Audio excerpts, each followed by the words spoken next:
بسم اللہ الرحمن الرحیم۔ بیت اللہ کے پاس پہنچائیں جی، تو یہاں سے سب سے پہلے آپ نے کیا کرنا ہے جی، جب بیت اللہ پر آپ کی نظر پڑے تو سب سے پہلے آپ نے بہت ساری دعائیں مانگنی ہیں۔ ایک ایسی دعا جو سوچ سمجھ کر مانگی جائے، جو پہلی مرتبہ نظر پڑے تو مانگی جائے تو اللہ رب العزت اس کو ضرور قبول فرماتے ہیں، ٹھیک ہے۔ جتنی بھی آپ عمرے کرتے ہیں تو ہر مرتبہ آپ دعا مانگیں گے، لیکن سوچ سمجھ کر مانگیں، دنیا نہ مانگیں۔ پھر اس کے بعد جب آ جائیں تو سب سے پہلے آپ نے خیال کرنا ہے سبز لالٹینوں کا۔ یہ پیچھے آپ کو نظر آ رہی ہے میری جی، یہ سبز لالٹینیں یہاں سے حجر اسود کے بالکل سامنے ہیں، یہاں سے آپ کا طواف شروع ہوگا۔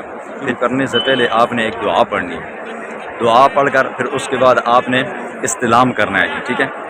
استلام کے لیے اللہ اکبر، بسم اللہ اللہ اکبر، لا الہ الا اللہ وللہ الحمد پڑھ کر آپ نے ہاتھوں کو چومنا ہے۔ پھر اس کے بعد مرد حضرات نے کیا کرنا ہے جی، چادر کو بازو کے نیچے سے نکال کر پھر اوپر ڈالنا ہے جی، اس کو اضطباء کہتے ہیں۔ پہلے 3 چکروں کے اندر آپ نے تیز چلنا ہے، بھاگنا ہے، ٹھیک ہے۔ پھر اس کے بعد باقی سلو کرنا ہے۔ اب شروع کرتے ہیں، ٹھیک ہے۔ پھر جب آپ یہاں سے طواف کرنے لگے نا تو سب سے پہلے آپ نے دعا پڑھنی ہے، بسم اللہ اللہ اکبر پڑھ کر اس کے بعد آپ نے اللہم ایمانا بک و تصدیقا بکتابک و وفاء بعہدک و اتباعا لسنت نبیک صلی اللہ علیہ وسلم۔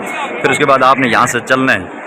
پھر طواف کرتے وقت درمیان میں تیسرا کلمہ پڑھنا ہے، سبحان اللہ والحمد للہ ولا الہ الا اللہ واللہ اکبر ولا حول ولا قوة الا باللہ۔ پھر جب رکن یمانی پر آپ پہنچیں گے تو وہاں پر آپ نے ربنا آتنا فی الدنیا حسنہ وفی الآخرۃ حسنہ وقنا عذاب النار یہ والا جملہ پڑھنا ہے۔ آپ نے اس طرح 7 چکر مکمل کرنے ہیں۔ پھر اس کے بعد سعی آ جائے گی صفا اور مروہ کی طرف۔ جب صفا اور مروہ پر پہنچیں گے تو پھر آپ کو بتائیں گے جی اب یہاں پر آپ نے کیا کرنا ہے، ٹھیک ہے۔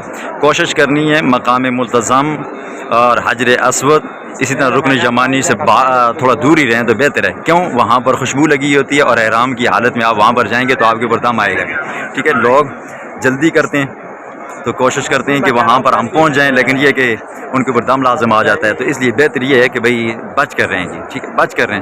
دور سے اگر دیدار ہو جائے تو یہ بھی بہت بڑی بات ہے جی، ٹھیک ہے جی۔ السلام علیکم۔